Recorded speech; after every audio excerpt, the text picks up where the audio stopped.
Hey, everybody in YouTube land. What's happening out there in the Guitar Mods Squad world? Wondering who's going to be here live on the show today. I've got not a super spectacular kind of mod or anything like that today, but I thought this would be something cool because, sometimes you find a guitar, you get a guitar like this beautiful D'Angelico, this beautiful blue, powder blue satin D'Angelico that I got. Yeah, I know the headstock, some people find it a little much, but you got to think about in these days when D'Angelico came about, they were very into the Art Deco thing back then, right? Art Deco was a huge thing. If you don't know about Art Deco, it's a form of art and architecture that was very open and free spirited. And yeah, let me know what you think about how the mic is sounding. I've got a new mic setup here as well. I'm not really up close to the mic, so I'm hoping that it's loud enough, it's hot enough the way it is. Let me know if I need to adjust it if it's not quite loud enough. But I've got it kind of out of the shot right up here. And show it to you guys. I call it the BB-8. The BB-8 mic, but it's actually a mic that's made by Blue. The Blue mics, and it's the something kind of snowball thing. Let me see the Blue microphones. Snowball Ice. That's what it says on it. Snowball Ice microphone. So let me know. I don't know if my sweetie pie is checking the stream for me. Hey, Doug's Guitar Works. What's up? What's up, BC Rich 580 on? His first one in. He gets the prize. I don't know what the prize is. I can send you these ugly knobs if you want them, but nah, actually I'll probably keep these originals because they are, the originals that came on here. But yeah, welcome to Guitar Mods Squad, right? That's right. That's what we're gonna do here every week on Sunday morning. We're gonna have guitar mods of different sorts. Some simple like this one. And then, of course, maybe we'll finish up some of the other work on some of the guitars. Like I still have that nut too. But I always point the wrong way. Still have to finish the nut on that, the bone nut. But I want to buy the proper nut files to do that. I was trying it a little bit, the Phil Mcknight way and whatnot. It's going to take a little long. And I think if I get the proper kind of nut files, maybe the Music Nomad set, which is a little pricey, but I think it'll be worth it because considering I'll probably be doing more of this kind of stuff into the future, right? Now, this guitar looks to me like it's got some kind of a tusk nut. I don't know how well you guys can see that. It could be a bone nut, but it looks either plastic or tusk. And the only way I'd be able to tell is if I pulled it off of here, right? Does that give you guys a better angle? Not really, right? It's a little bright up against the lights there. But yeah, this guitar looks to me, the feel of it doesn't look like a plastic nut. You can kind of tell a little bit, right? And I thought I would change the strings on this guitar too, but I'm not going to do that now. I might do it on tonight's Johnny Bean Change Your Strings guitar show, or whatever he calls that show, the Guitar Sunday Guitar Change Hang show. Yeah, but look at these knobs. So let me tell you why I don't like these knobs. For one, on this really otherwise expensive guitar, I think these were originally retailing for around $1,900, and then they blew them out at I think it was either Pro Audio Star or AMS. One of them was blowing them out at like $700-800, and I called my guy there because I've got a couple things from them and said, hey, how's this deal going? And I ended up picking it up. What's up, Dale Palmer?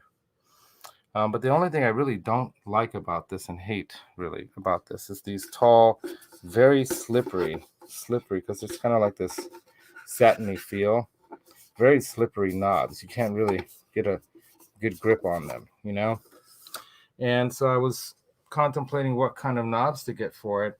And then I decided, I'll get some of these speed knobs, which you typically would see on an E335, ES335, right?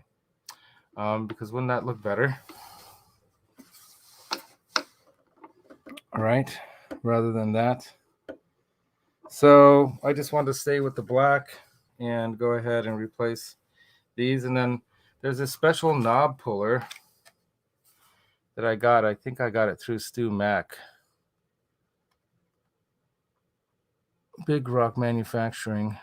I thought it was originally from All Parts, but made in the USA. And if you could see how it works, it's a special knob puller. But for the life of me, I couldn't find it.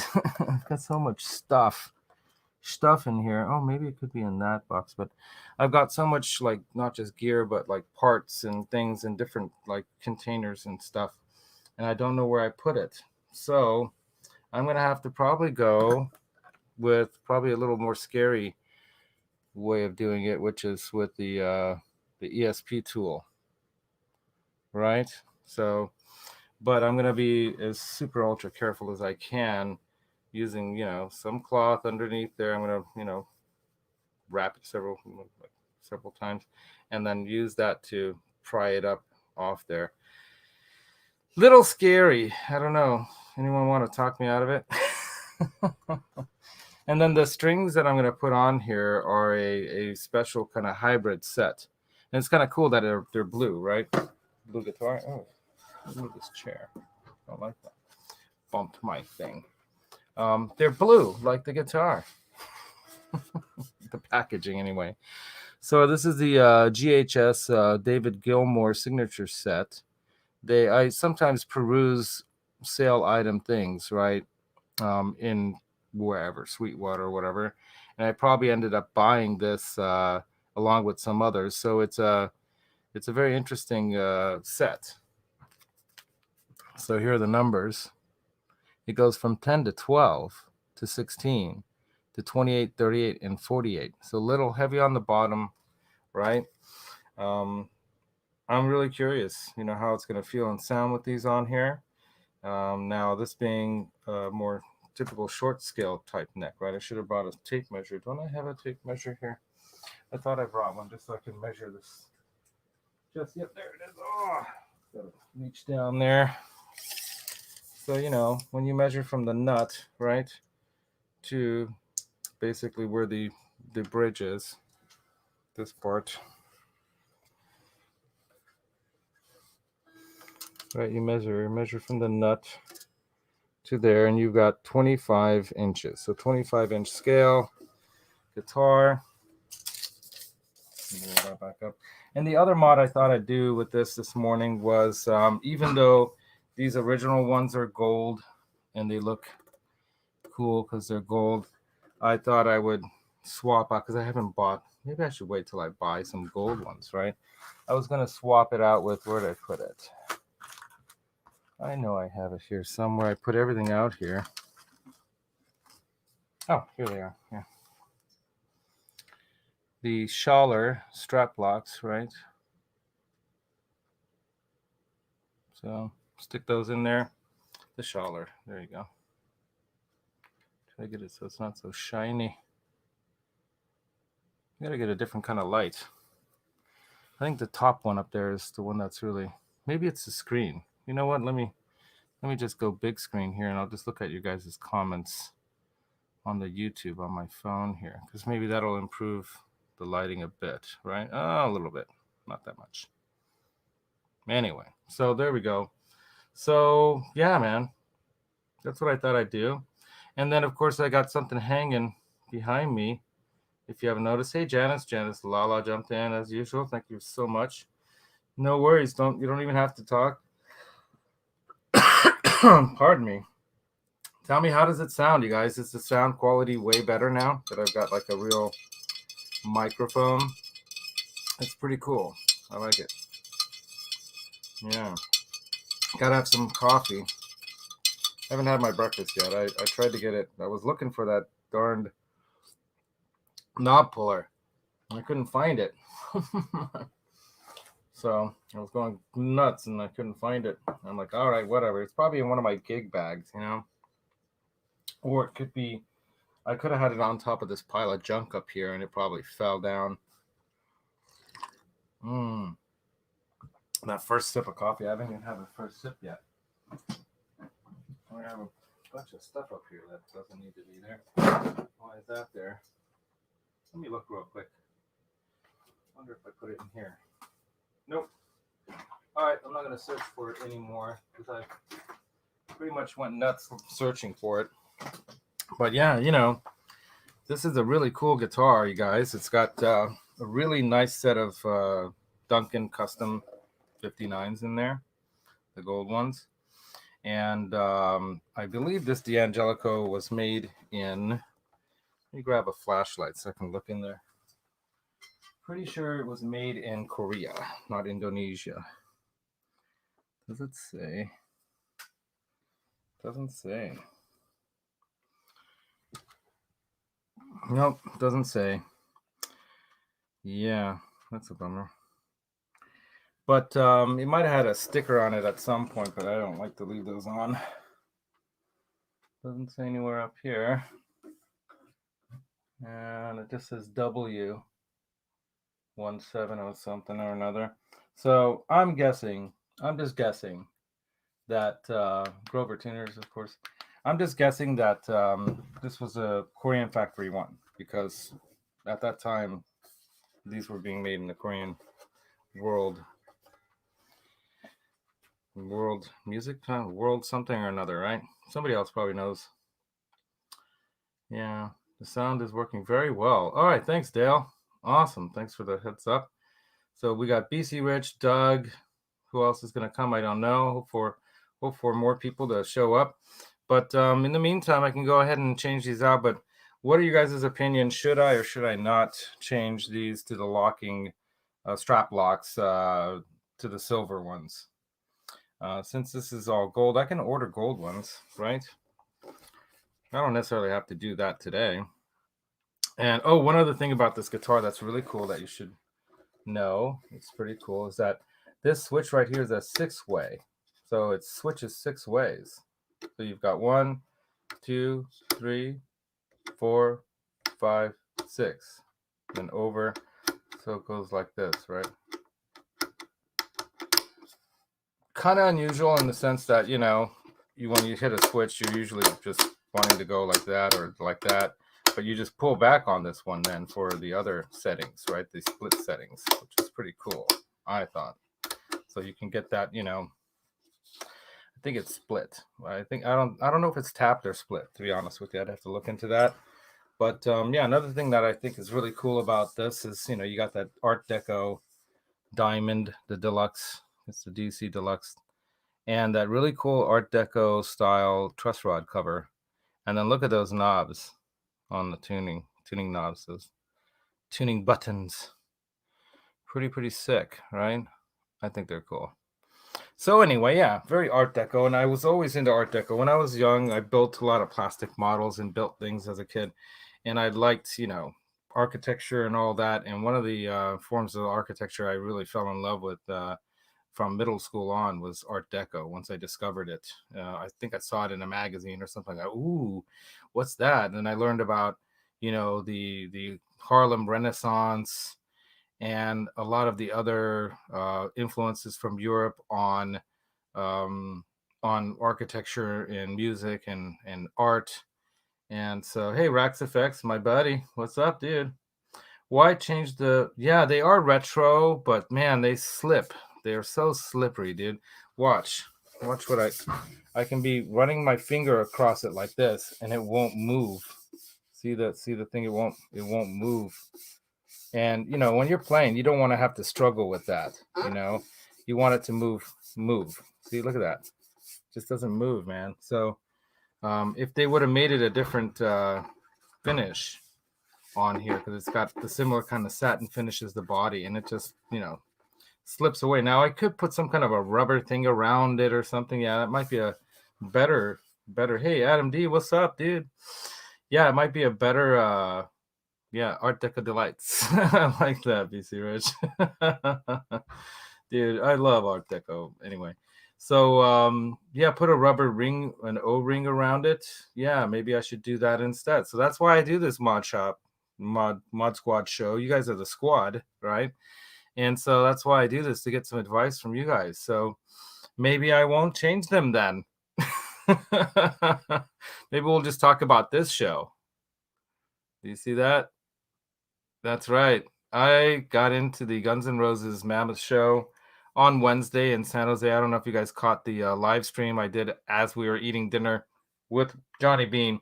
Actually, it started from the parking lot, and Johnny Bean comes walking up. Of course, it was all planned. Pardon me, I get the sniffles in the morning.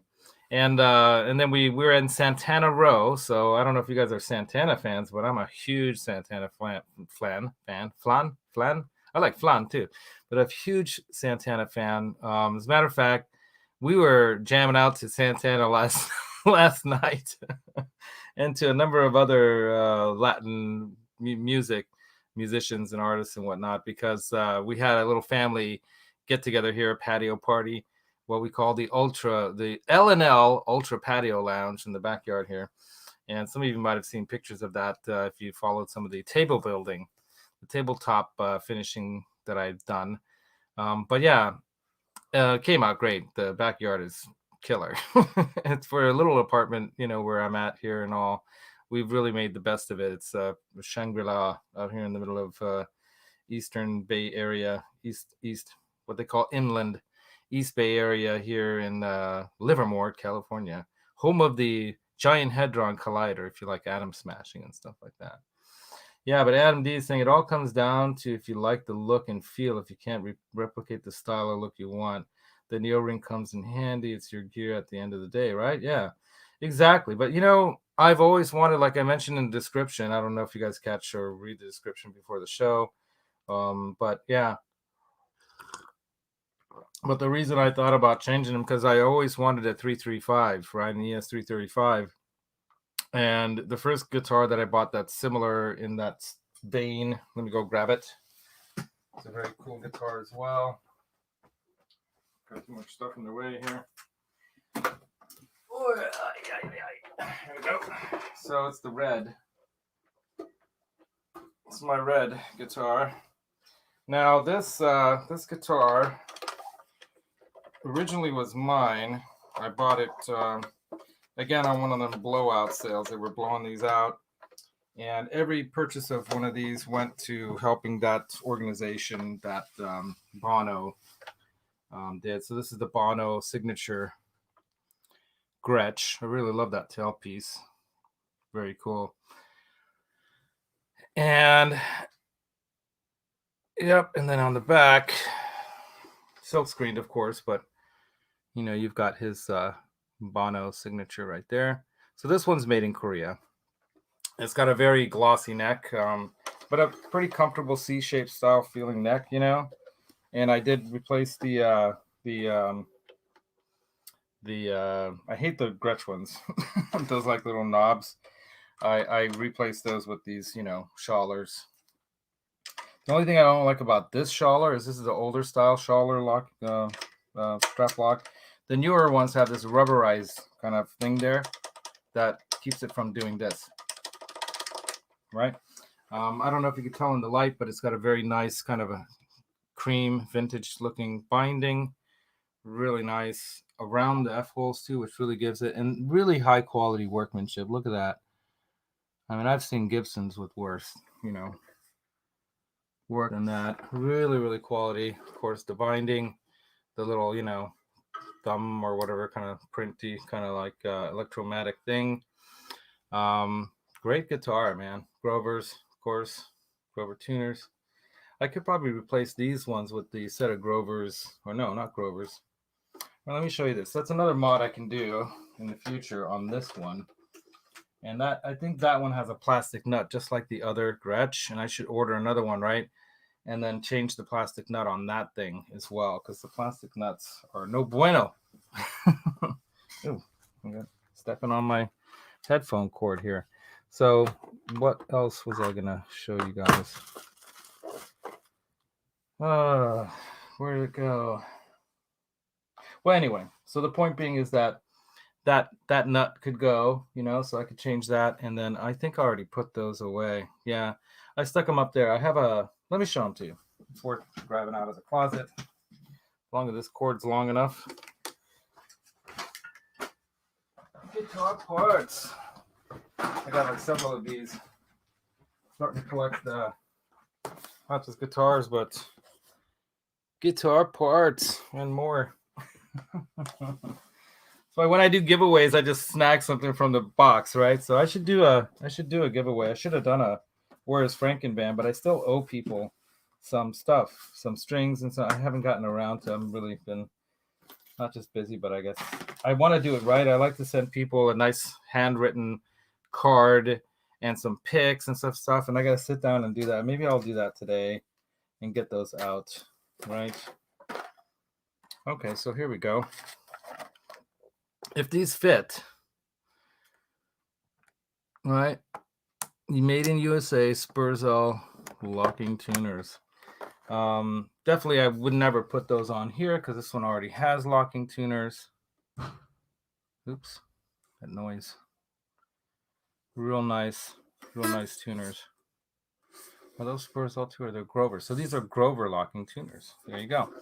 So yeah, I think and you know, because I've always wanted the ES 335 style guitar, that's why first kind of similar style guitar I bought was this Gretsch. So it's not exactly, you know, it's got a different kind of shaped, the horns, you know, whatever you want to call these are the horns, right? A little bit different shape horns, but really great playing sounding guitar.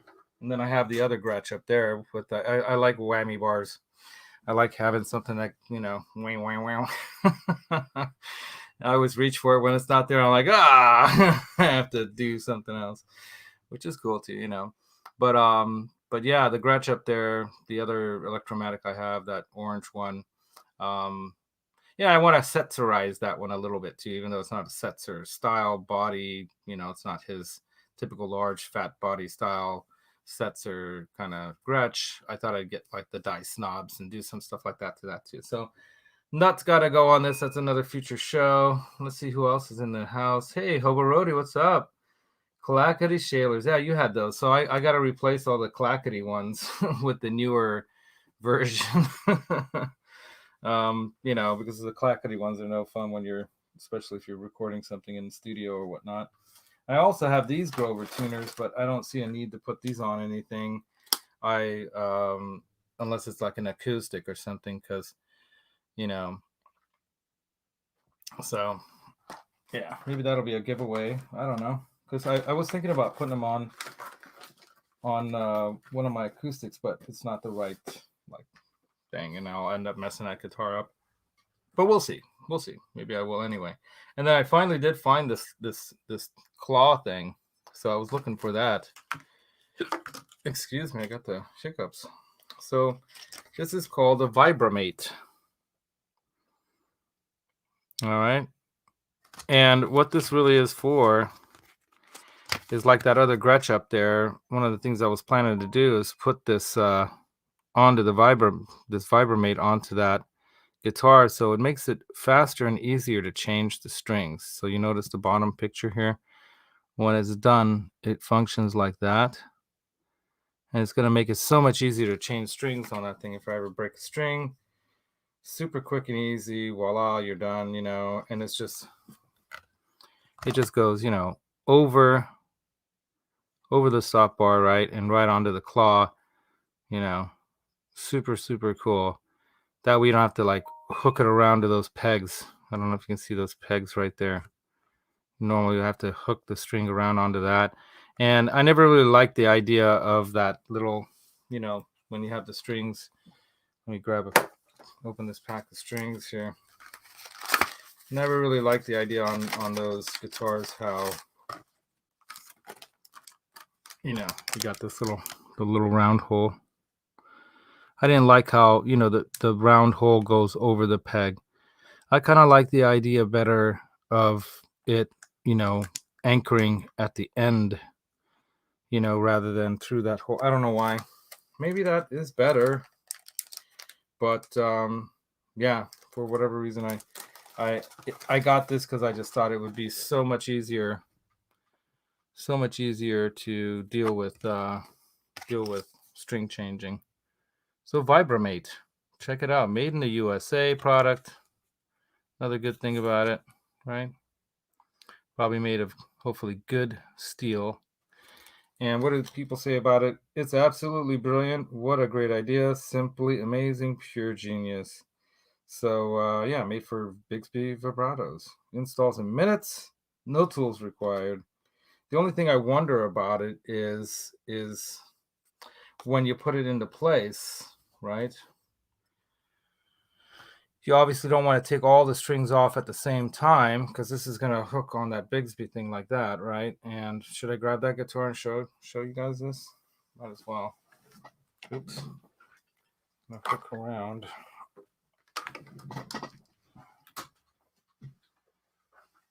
I have all the parts in the spring and all that for this guitar set aside until I get those nut files so I can finish this. But yeah, so right here, right? Basically, this just sits. Oh, it does kind of hook into those things, so that's kind of cool. Yeah, but obviously, oops, let me do this on my lap.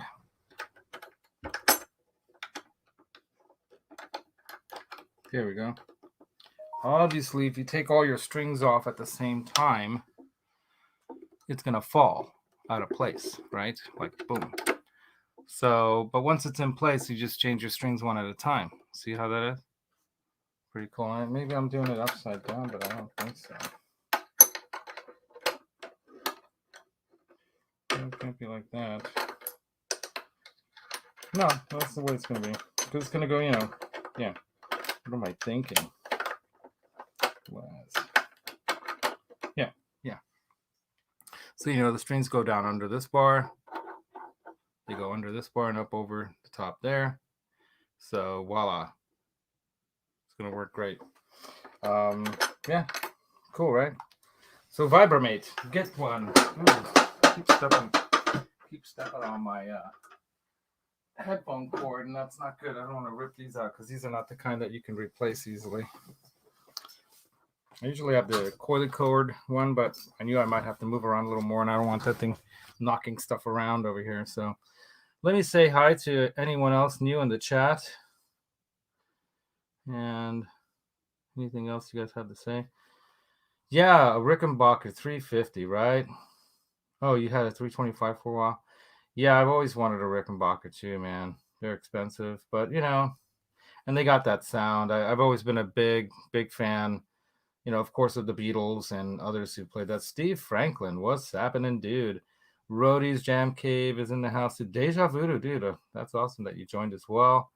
Never reach for a non-existent whammy bar on a carved top Gibson song guitar, but sometimes with T-style and flat bodies, right?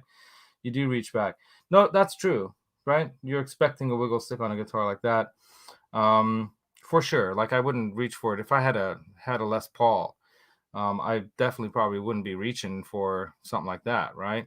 So yeah, you get used to certain kind of guitars playing them a certain way, right? And speaking of Les Pauls, that band Wednesday night blew the roof off of the Shark Tank. I mean, Mammoth, mind you, killer new band. Wolf Van Halen has a future in rock and roll. Obviously, the guy can sing, the guy can play, the guy can write good music, catchy stuff. The riffs are killer. Foo Fighter-esque in style. I love that. But it's got a little Jack White kind of, fuzz style sounds in it. So obviously he's been influenced by some of that too. And then some of his songs have some pretty nice sounding like Van Halen style, hammer-on riffs as well.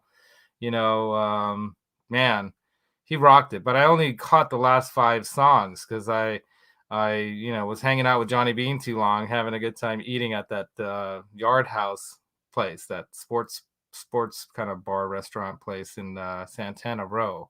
So if you're ever in the Bay Area, you got to go to Santana Row. It's a nice little shopping center area right across from a bigger, huge. It's like probably one of the biggest malls in the Bay Area, outside of the ones in San Francisco, of course. It's a huge mall, Valley Fair Mall. And Santana Row's right across the street, and then they have a number of other shops and really great restaurants there. And so we had I had a burger, and Johnny had a like a steak poke bowl kind of thing. So yeah, Dude, the crowd was half in. So that's the thing, in the Bay Area, just trying to get anywhere, traffic is nuts. And I only worked till 3:30 that day, so I'd have time to meet with Johnny Bean. We went and met at Guitar Center on Stevens Creek Boulevard, not far, like 15 minutes away from the stadium and like 5 minutes away from where we ate. And I had to eat something, but I got into the show a little bit late because it was just crazy traffic and then people. And I got lucky though. I got lucky with a parking spot. I got what my wife and I call our divine parking.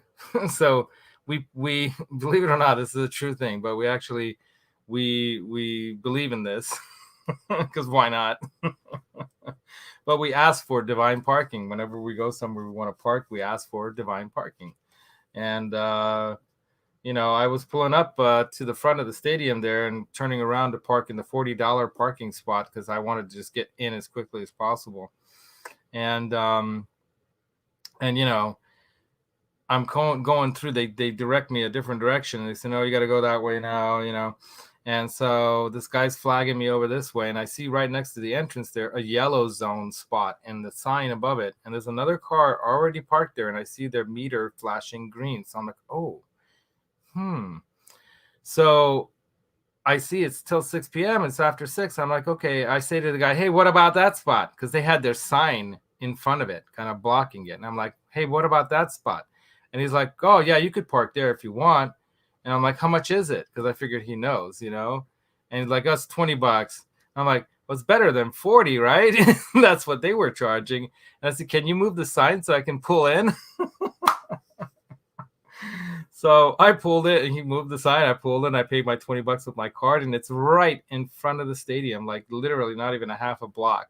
So I go right in line, but the line was huge. So by the time I was in line, I couldn't tell if it was just the music they were playing before the show or what. But by the time I got inside, I already heard, them playing. And so I went right up, to one of the ramps or whatever you call it when you enter in, not to my seat because that's way on the other side. And I'm like, I don't want to miss a song. So I didn't know how far in they were into the set. So I was worried, because if they started exactly at 7, then man, I was going to catch one song maybe. So I went up to the ramp and they had all these ushers and they said, oh, you can't stand here. You can't stand here. So then I went to another spot and I walked up the stairs and stood on the stairs. And then they're like, you can't stand here. You can't stand here. So I kept moving around like that. So I didn't video any of the Mammoth music at all, unfortunately, but it would have been cool to, catch some of it on my phone recorder. But I should have brought a battery pack too. Another rookie mistake that I made, because if I had the battery pack, I could have kept the phone charged up and I would have had a lot more video. But I did get some video of Guns N' Roses, and I'll play it back right now if you guys want to hear some of that. But I gotta tell you, man, Slash is a monster. That guy, say whatever you want, pentatonic scale blues rock dude. So is Joe Perry. All I can tell you is that guy can freaking play the guitar. I mean, when it got to the solo that he started to do, I was blown away because the guy just came up with another riff after another riff after another riff after another riff. And for 15 minutes or more, I'm not kidding, he was just soloing, doing all kinds of stuff up and down the neck to this like blues jam, right? Like a 12 chord blues jam thing or whatever, 12-part blues jam or whatever.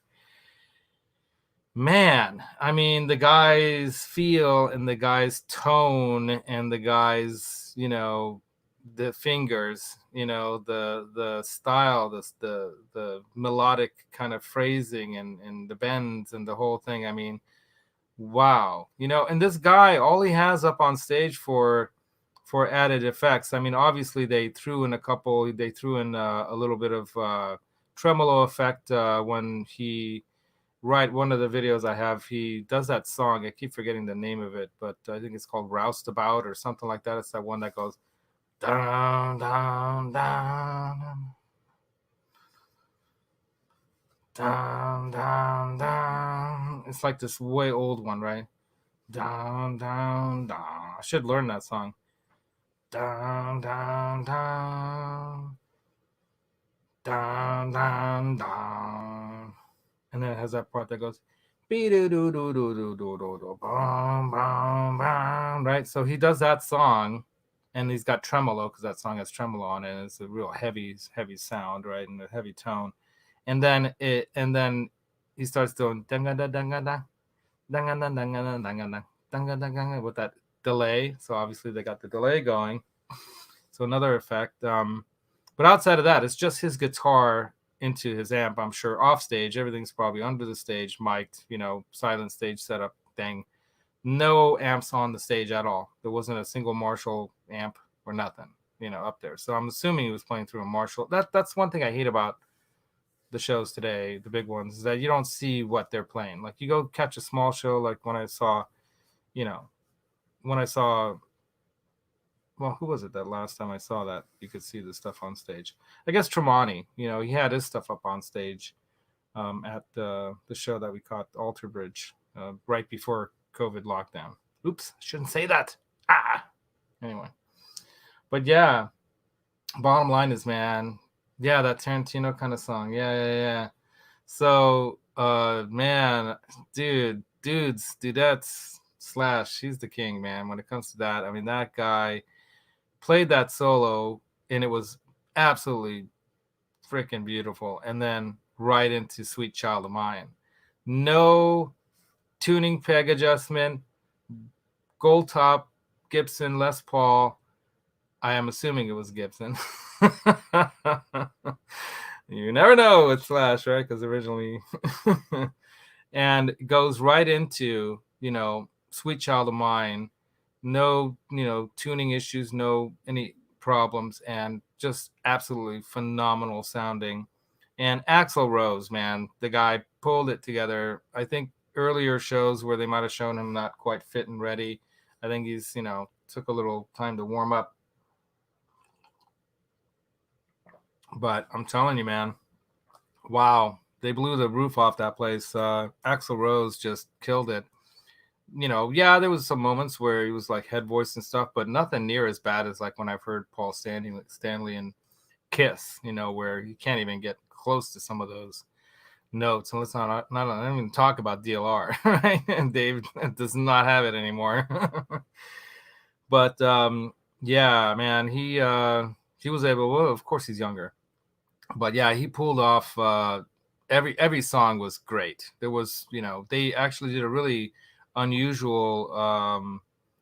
I thought it was unusual. They did the Glenn Campbell song, the Wichita Lineman song. Do you know that one? The Wichita lineman is still on the line. And when he hit that note, that line, it was a little flat the first time in, and he corrected it real quick, But he's holding a line, So he was not slouching. He was not, he was dancing around the best he could, He got the big cowboy boots and occasionally wearing the cowboy hat thing and all that. So yeah, Axl was bringing it, man. And then Duff on the bass guitar. That guy's just as solid as you'd want for a bassist. And a lot of those songs, and when they did Live and Let Die, damn, dude. They don't need fireworks like Kiss, they don't need explosions. Their rocking attitude and style and swagger up on stage there was like catching the Stones or something. They were just like Aerosmith or something, they're just rock and roll gods, So yeah. Yes, he did. So Steve Franklin, good question. I'm glad you asked about the guitars. As a matter of fact, because he was playing at the Shark Tank, he actually pulled up. Let me switch this view here so I can use my phone to show you guys some of this stuff. I'm going to exit full screen here so I can see the chat there. He did pull out the BCU Rich. It was a dark red one, and I think I have a shot of that. You know what? I don't have a picture of that because that was later in the show when I couldn't. My phone was dead. So let me find the pictures. But yeah, man, Wish I had time to set this up to show this to you guys, but he played a shark guitar. I'm not joking. So I don't know if you could see this thing. But he played a dark kind of bluish green guitar that was shaped like a shark because he was at the Shark Tank in San Jose, the San Jose Sharks. So it's obviously I was way up in the nosebleeds. By the way, the ticket I got, $23. $23 and no fees. TickPick. Check out TickPick TickPick app. Yeah, I got a $23 ticket, no fees, $20 parking spot. So I bought 2 T-shirts, and I'll show those to you guys before the end of the show, which is coming pretty quick. 10 minutes left. Let's see, what's this one? Yeah, this is when he was playing. Dang, yeah, they're just blurry. That was way so high up. But here he's playing one of his Gibsons, and I think it was one of the wine red ones, maybe that one. But yeah, that was when he was playing that roundabout song or roughabout or whatever it's called. Here's the pretty much packed stadium crowd in there. So when Wolf was playing, there wasn't half this many people in the place. And that's what it is, people trying to get to a show. They want to eat dinner or whatever, and coming on at 7. I can't wait till he has his own, headlining show in the area. I can't wait to catch that. Yeah, let me see. Let's see what else I got. So let me play you guys something from the show here. Let's see what is this.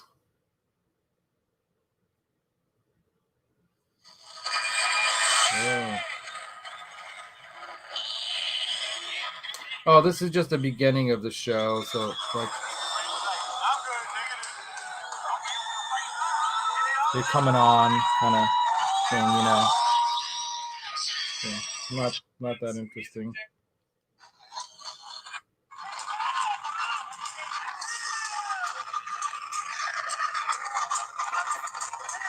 It was so loud. Oops, what did I do?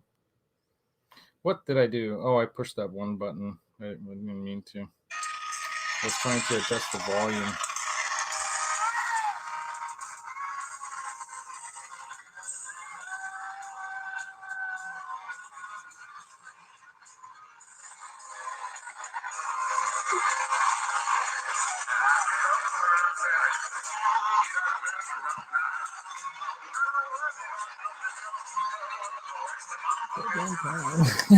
It was rock and roll, man. All right, let me get to that other one. So yeah, the shark guitar was cool, but the gold top, I'm in love with gold tops now, and I'm gonna be looking for one. That's all I can tell you. I'm looking for a gold top. Yeah, so this is the last one. Okay, hold on.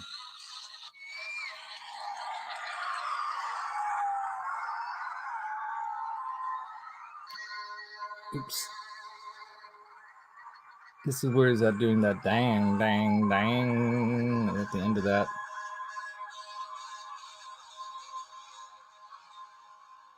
Yeah, hey, Han Solo 36, 36 Solo. Johnny didn't go because he's not vaccinated. And they actually said that you should bring your proof of vaccination, but they didn't ask for it when you went through the door. So he could have gone. But maybe he just wanted to avoid the crowds for now, Oh, what did he use in Boston? He used the, so he did, he used the BC Richmond in the show. And he played the Firebird as well. You know where you are? You know where the F you are? You're in the jungle, baby.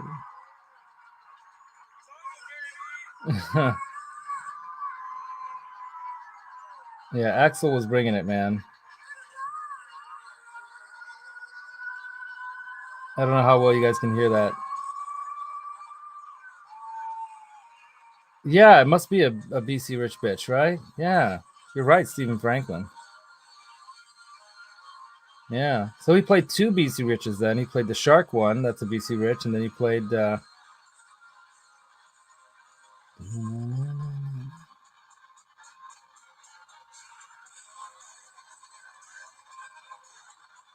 yeah, man. It was a great show, you guys. I mean, honestly, I have not been to a rock show that rocked, that was that badass in a long time. In a long time. I'm trying to, I mean, I saw Styx, they rocked. Judas Priest, and okay, Judas Priest and Deep Purple. Yeah, that was a show. That rocked, but Alter Bridge compared to this, I don't know. They were good, but and then I saw Eric Johnson, of course, do Avia Musicom, and then I saw Steve Vai do, Passion and Warfare. So both those were kind of like anniversary concerts where they did their entire album. Both of those were killer shows too, and it was nice to see their equipment up on stage, whereas here you didn't see the equipment except for Mammoth, they had some of their stuff up on stage. Yeah, but for the most part, man, the last show that, yeah, okay, yeah. I mean, most of the shows I've seen recently, but yeah, I mean, Styx was great too. I love Styx. Oh, yeah, thanks for grabbing that, Janice, the review thing. But I gotta say, man, if you have a chance to see this show, go. Don't hesitate. Because who knows how long Axel and these guys are going to be able to pull this off, right? And CGS is going to have his show starting soon. I want to be in that because he's going to be talking about something that, if you guys haven't caught it earlier on, he's talking about Robin Ford, fretboard master. Oh, that's Tim Pierce. I'm sorry. Watch CGS in a few minutes. So of course he divulged a little bit of where he's at with his physical ailment, whatever is going on with his slurring speech and all this and that, and it's starting to affect him in some other ways. Not remembering things. So whatever is going on, oops, whatever is going on. Oh, I'm getting a call from my boss. Let me just let him know that I cannot pick that up right now.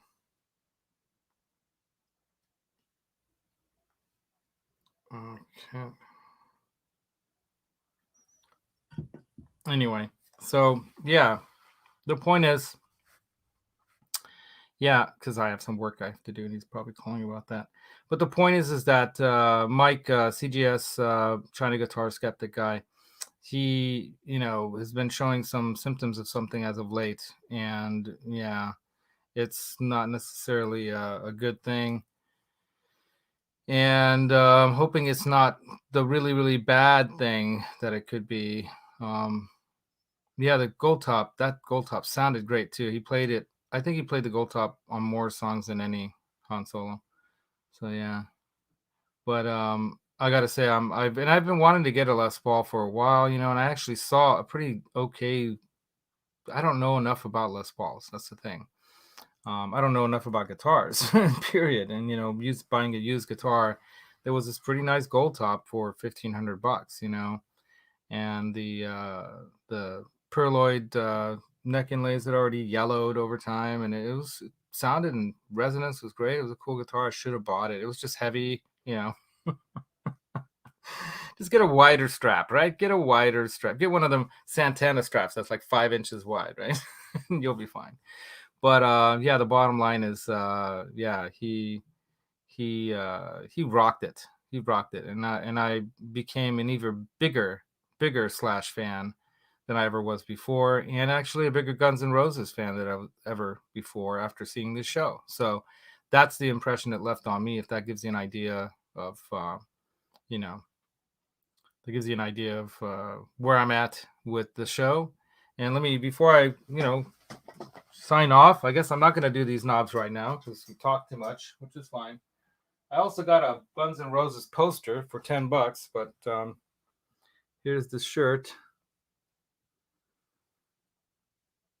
Pretty cool, right? Of course, on the back, you got your tour dates. And here we got little past, almost at the bottom, San Jose, California. There we go. And then let me show you guys this one. So they had 2 different t-shirt options with the Mammoth. Actually, they might have a third one too, but I think 2. And this one was the one that I liked the best. Oh, geez. Mike's show is about to come on. And the back. Right? Pretty cool. And then you could see the San Jose right there in kind of the bottom there. San Jose, California. SAP Center, otherwise known as the Shark Tank. So yeah, man. Great show. Great show. Go see it if you have a chance. And I guess yeah, I guess I'll wait till I find the proper knob puller so I don't do any damage. I'm gonna use this knob puller and then change the knobs. Maybe I'll do it on Johnny's show tonight. Go check out the show tonight on Johnny's show. Trying to pull it up just with my hands. See if I can get one off. See if I can get one off with this thing. Just get it up under there, right? Put a little. Probably should use something thicker than this cloth, right? Maybe a piece of this hard cardboard here. That. Get it up under there. Ooh, came right off. Bingo. So check that out. Here, let me show you guys this and then we'll end the show. That was pretty simple. Here we go. Just have this just like this, right? Get it up under there like that. It's nice and simple. Came right off. Wow, get one of these. Get one of these. If you don't have this ESP tool, you must get one. Oh, there's my mic. You must get one of these if you don't have one. Very, very handy. And then, of course, you just pop the new one on, right? So just get that in the right position.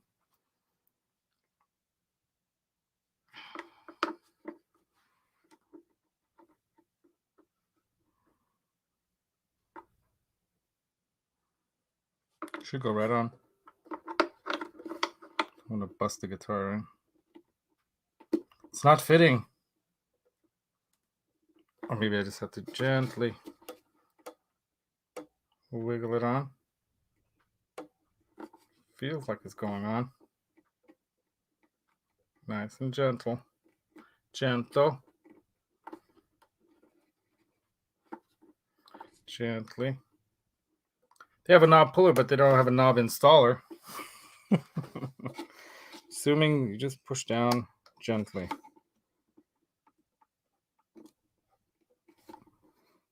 I don't know, maybe it's the wrong shaft style.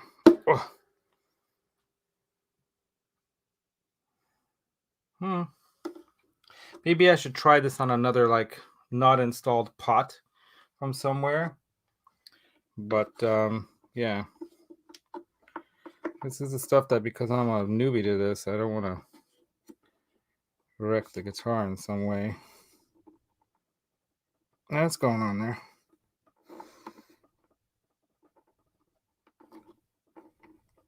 At least this way I did something. All right.